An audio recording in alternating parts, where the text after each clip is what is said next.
Lebanon, good morning, ladies and gentlemen. The Under Secretary General of ESCAP, the head of UN in Fiji, all the other delegates from representing all the other Pacific Island countries in Fiji, the representatives of the civil society and various other entities. Good morning. When you speak after Sanaka, you don't really have much to say because you really covered everything for you and in the basic principles that I wanted to talk about. But it's my pleasure to join you here this morning on the Sustainable Development Capacity Building Workshop for the Pacific Island developing states. When Fiji developed its first voluntary national review in 2019, pre-COVID, the world actually looked very, very different. It was a very different place. While we could never pretend to predict the future, before the pandemic, we certainly all held a very clear picture in our minds of what the year 2030 might look like, and indeed where our goals were targeted towards and when we would achieve certain goals before 2030. Of course, we share the same optimism. We also always talked about getting access to financing, in particular affordable financing, to be able to meet our goals. Today, however, COVID-19 has cast a very long shadow, an uncertain shadow indeed, over what might be in the Pacific and indeed the rest of the world. In our countries, the coronavirus may have not exploded in the same wild and unchecked spread seen in other regions.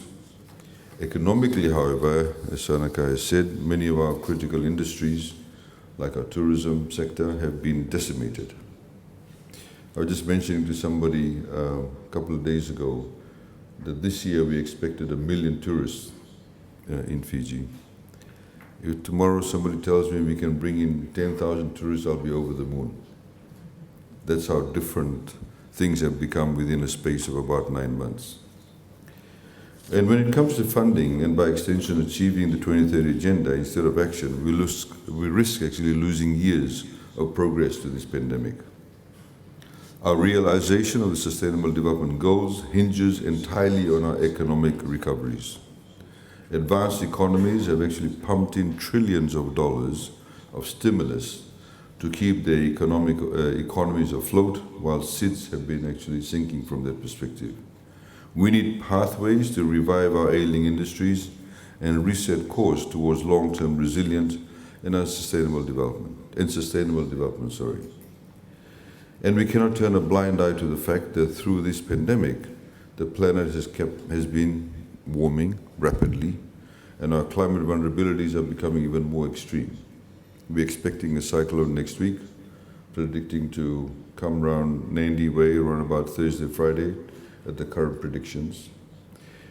Fiji, of course, is in the cyclone season. We had, at the height of our when we had 1 or 2 cases in Fiji, we had Cyclone Harold. The fact that we had 1 or 2 active cases in Fiji and we still needed to provide relief supplies, the actual cost of providing these relief supplies increased because you had to take extra precautionary measures. You could not put everybody all together in one ship or one boat. So it just completely changed the entire landscape of your logistics and how you deliver relief supplies.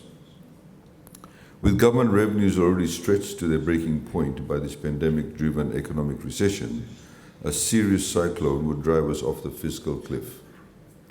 The aims of the 2030 Agenda are meant to address the very fragilities and shortcomings that this pandemic has exposed, but it has made the urgency of achieving them that much greater.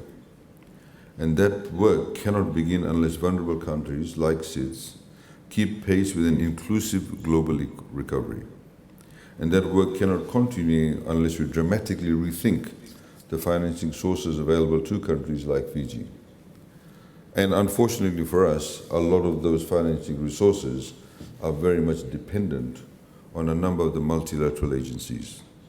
How they view risk, how they assess our vulnerabilities, what they actually give priority to, sometimes actually may be very different to how we view things. They may view things quite dramatically different from the way that, for example, we think of what are the priority areas. And there's of course a need to have a symbiotic relationship between different national agendas and what is actually being proposed by the multilateral agencies. I just want to very quickly highlight some of the aspects of how the Fijian government has actually reacted to the pandemic. Some of it out of course, necessity. Some of it because we are thinking on a long-term strategic perspective. We, of course, for example, we continued with our free education program, very much at the heart of our SDG goals. It would have, from one perspective, been very easy for us to wipe out couple of $100 million, literally, from our expenditure if we stopped giving free education. But there was one aspect that, of course, we need to build capacity. There's no point cutting expenditure now at the point of undermining your human capital in the future. So we've continued with free education. We've continued with, for example, the social welfare programs. In fact, we've enhanced that from one perspective. We've, of course, provided the job support scheme, where government now subsidizes $2.68 an hour. I was just with some people last night in Lautoka, where one particular company is taking on 150 people, purely because of this job support scheme. Another company I met is taking another 50 people. So the way they were calculating, they're saying, well, the minimum wage for this particular category of employment is $3.15. What I have to pay is the difference between $3.15 and $2.68 an hour in the Provident Fund. So they're willing to take on more people as a result of that. We, of course, have continued with our subsidies for free water, free electricity. We've gone one step ahead to say that there won't be any water cuts for households below a particular income level if they aren't able to afford to pay their water bills. Electricity rates, in fact, have been dramatically cut by another 50%. So all of this is essentially being put in place to ensure that the social aspect of our society is maintained at a particular level. We of course have the micro, small, medium enterprise concessional funding that has been provided, again to build capacity in the access to unemployment benefits, for example. Because we had a resort, I could tell you the story, people are still getting $220 a fortnight as unemployment benefits. They could access their general account, and if they no longer had any funds in the general account from the FNPF, government would actually pay that $220. We've allocated $100 million in that respect, $5 million of which goes into training. Every week we are seeing government's contribution now is reached almost 50% of the $220. Now, some months back when there was a long weekend in Fiji, one of the hotels on this island had problems, even though they were fully booked for that weekend, had problems getting staff back because the staff said, well, if we come and work on the weekends, then we probably lose our $220. So then we made arrangements with FNPF, and government also said that even though staff may come and work on weekends, they will still get the full $220. Because we have to ensure that we do not lose the skill sets that they have. If tomorrow, for example, we have the vaccine in 2 months' time, and we are very grateful for the Australian government for making a public commitment to ensure that we get priority in respect of vaccines. And we have, as Sanaka was saying, have said that vaccine must be treated as a social good as opposed to a commercialized commodity. And the reality of the matter is that vaccines must be provided to smaller, vulnerable countries like us, up at the top of the list, as opposed to being punished for our own success. So people could very easily say, well, you people don't have any community outbreak, we'll give you the vaccine later. But the reality of the matter is that we need that sooner than everybody else, otherwise our vulnerability increases further. And nobody else will come to Fiji as tourists. So we've done those types of adjustments to ensure that people actually don't fall through the cracks. I think what is critically important also is, for example, with SDG 6, ensuring that all Fijians have access to clean water and sanitation. The example that we used recently, the Honourable Prime Minister, who was given an award yesterday, on Saturday in Nandi, the village in Tavuki, for example, in Kandavu, people used to carry water in buckets, which is now a thing of the past with the commissioning of the water project. That builds capacity, it helps us meet those goals under SDG 6. We now have 160 villages who have access to clean, safe and properly piped water system. Fiji's first agro-photovoltaic project in in Ovalau, where you have essentially renewable energy up on top, and you have your gardens beneath that. Backyard gardening is, of course, building capacities. We also wanted to ensure, for example, your Love Your Local program with the hotel industry. That keeps the economy ticking. And for us, that is critically important. Opening up the blue lanes, we saw about 100 yachts come into Fiji as a result of the blue lane system. Now, a lot of people, of course, come here, they spend money, we get people who are employed, and that's critically important, again, to provide sustainable livelihoods. As part of the COVID-19 safe economic recovery response plan and to ensure containment of the pandemic, we also launched the Care Fiji app, the mobile contact tracing application. It's interesting, New Zealand has recently just dumped the previous application they had. They're now going similar to what we are doing and similar to what Australia did. We, in fact, got our contact tracing app, the actual the source code from Singapore. We've tweaked it to meet our circumstances. But it is really important also talking about connectivity, digital use of digital connectivity. We've also, just last week in Parliament, have amended the law where we're now able to fast-track getting the 5% of Fijians who currently do not have connectivity to mobile phone broadband. It is very important. In particular, when you deliver government services, when you want to deliver various projects, you need every single Fijian to be connected. Connecting that 5% can cost a lot of money. So we've been able to now work with the mobile phone companies and get what we call co-location sites, as opposed to people scrambling for the highest point on a particular island and trying to outdo each other in the capital upfront cost. We are saying now through the Universal Service Funds, we can actually contribute towards those funds. You focus on delivering more efficient and cheaper services. So mobile phone connectivity is very important. Of course, we've seen that during the height of the lockdown when the schools were closed. We had certain lessons, classes, syllabus being delivered through the Walesi platform. And that is really, really important. But amidst all of this also, there's a lot of uncertainty.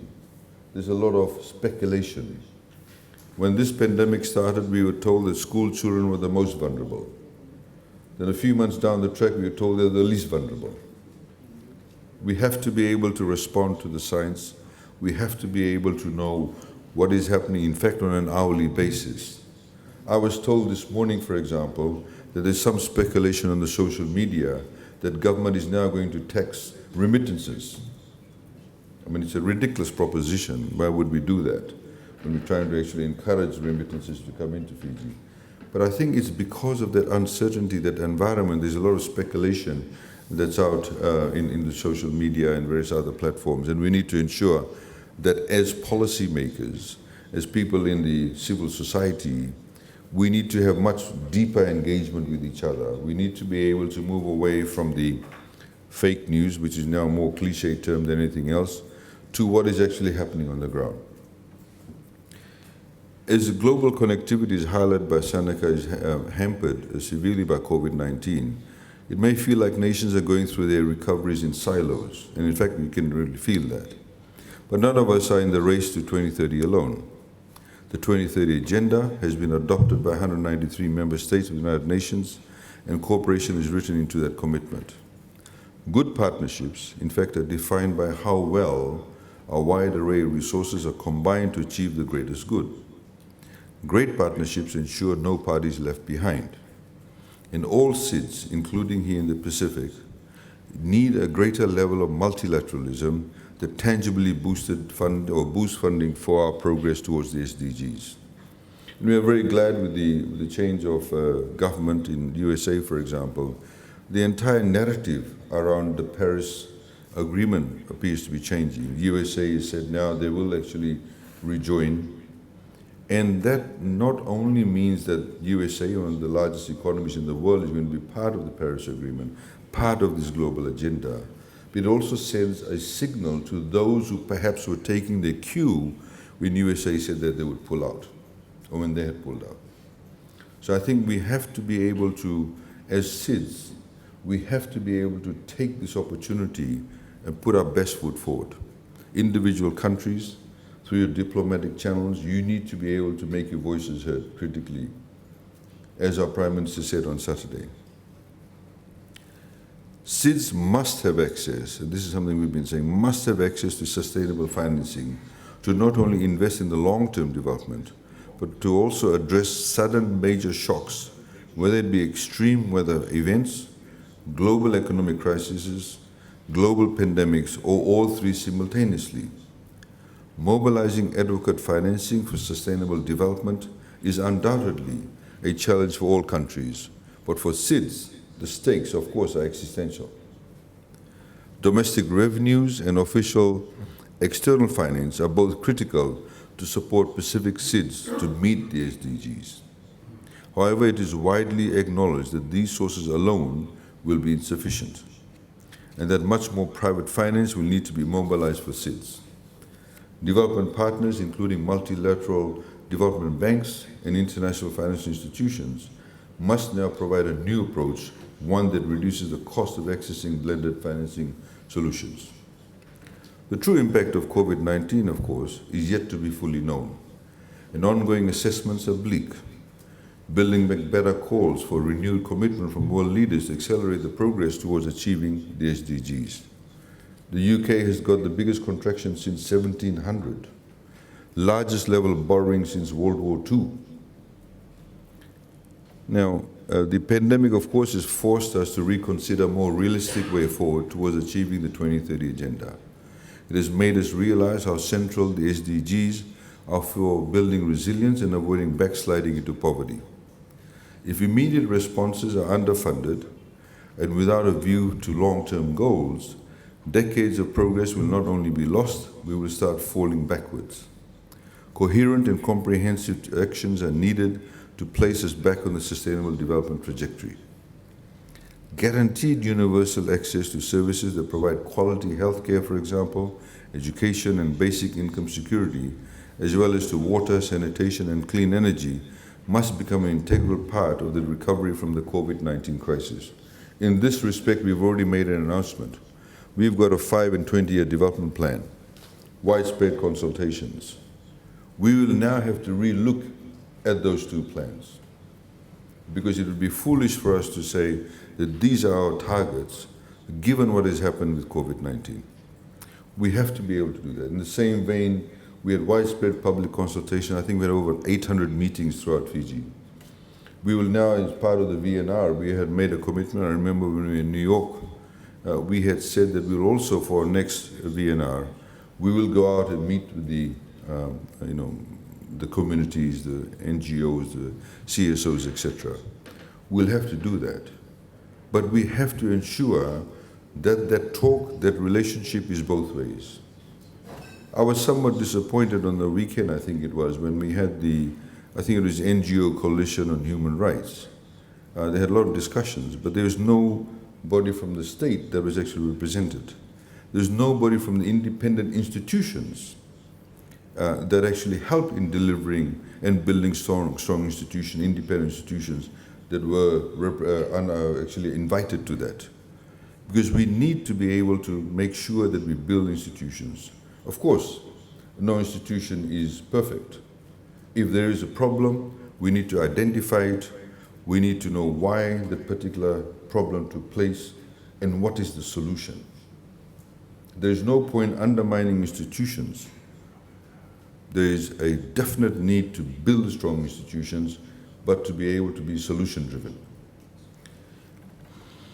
Government in SIDS need assistance from development partners to facilitate policy responses to the crisis and to accelerate the economic recovery with measures that ensures long-term sustainability.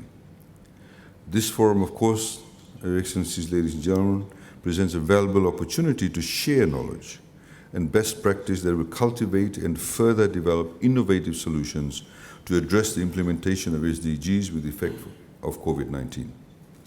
I'd like to thank, of course, the organizers and ESCAP for providing this platform to allow Pacific Island countries to share experiences, expertise, challenges, success stories, and not so successful stories, and continue dialogue on the tremendous efforts of PICIDS in achieving the 2030 Agenda on Sustainable Development Goals.